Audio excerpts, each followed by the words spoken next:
have here is a 1999 Pontiac Grand Am. As you can look at the lights here, it is heavily oxidized by the sun. This actually might require some 2000 grit sandpaper to get rid of some of the oxidization.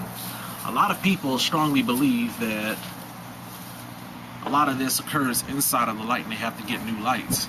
That is actually not the case with the oxidization process, because it all happens on the outside of the light. Now I'm going to get my kit here, and everything I need is in this kit. I have a restoration product. I've got 2 rags, one that I apply with, one that I buff, and one that I proof with. Now, after we do that, let's get my buffer. Actually, no, I don't need a buffer, because I do it all by hand. Now, we're going to get started here.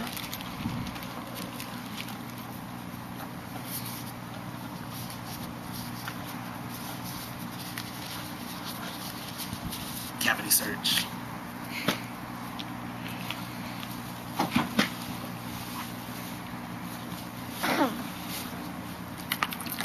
Shake it up real good.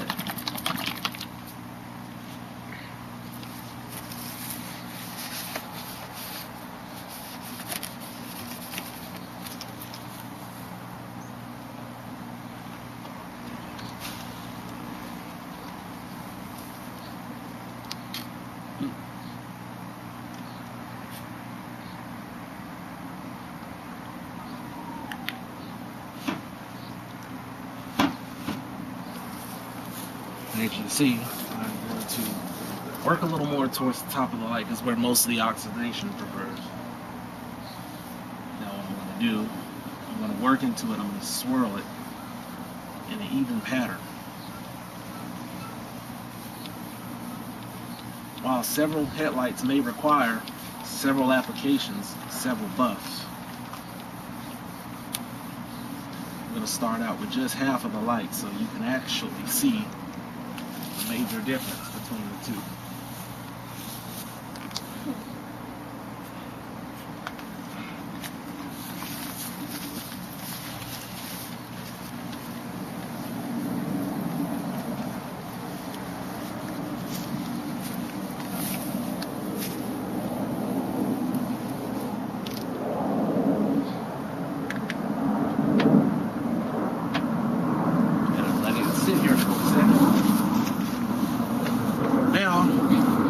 Fun part. Let's see how this comes out.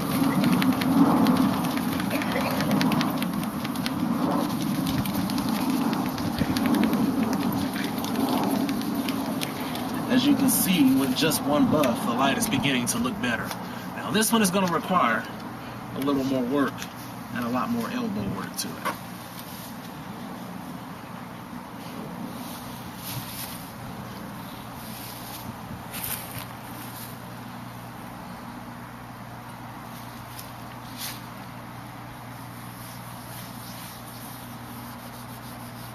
This also might require some 2000 grit sandpaper.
Now you're going to notice a slight difference if you look at this one and then look at the other one.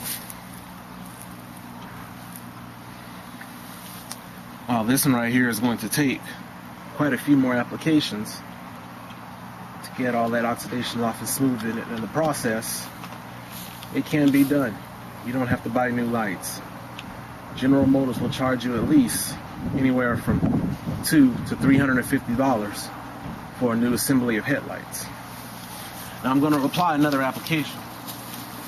And I'm going to do another buff, but I'm going to work a little bit harder with this application.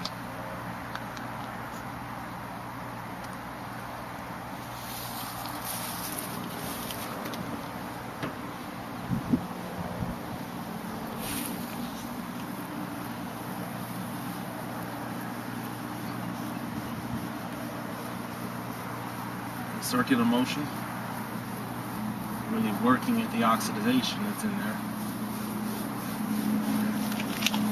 I can feel that it is baked towards the bottom of the light because this car has probably been sitting in the sun for quite some time.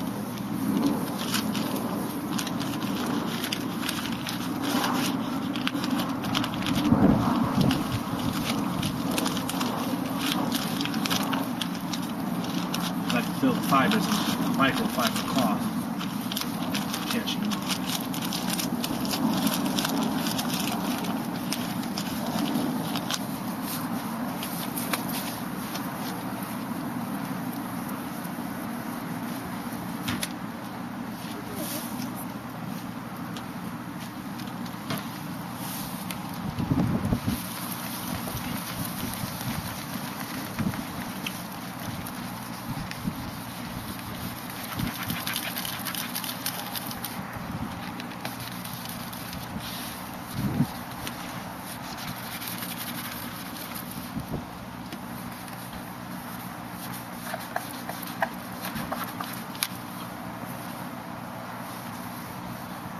Now this point right here allows me to see where I have to farther work. Areas where it's not coming out so much towards the bottom. That is also because it is baked and it's going to require some 2000 grit sandpaper. And this little area right here might require some light sanding. But now I'm going to focus a little more of my work here to the right side of this prong here.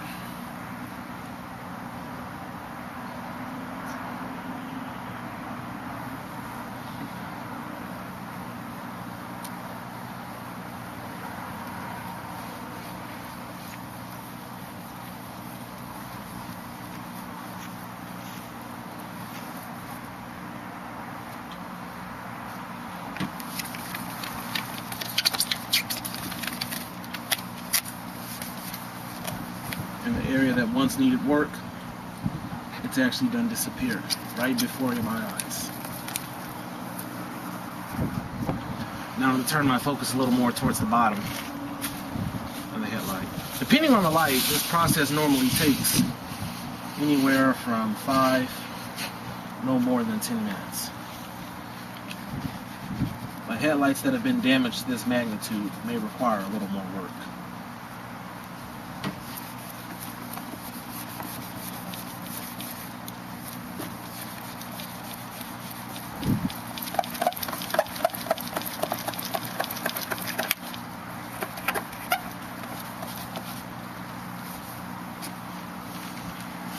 You can pan out and look at the difference between the two.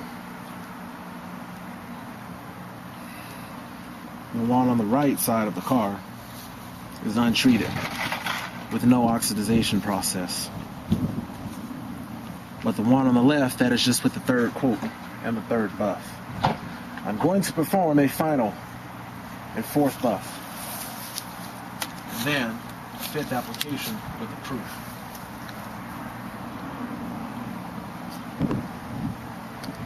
I'm not going to need to apply that much on this round. Here's going to give me the chance to go over the whole light, but with a very light film.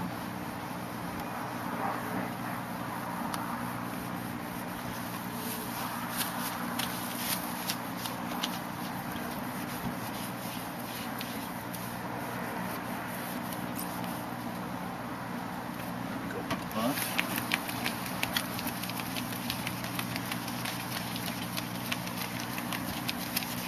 Besides, these here are your standard OEM HB3 bulbs approved by the Department of Transportation. Hey.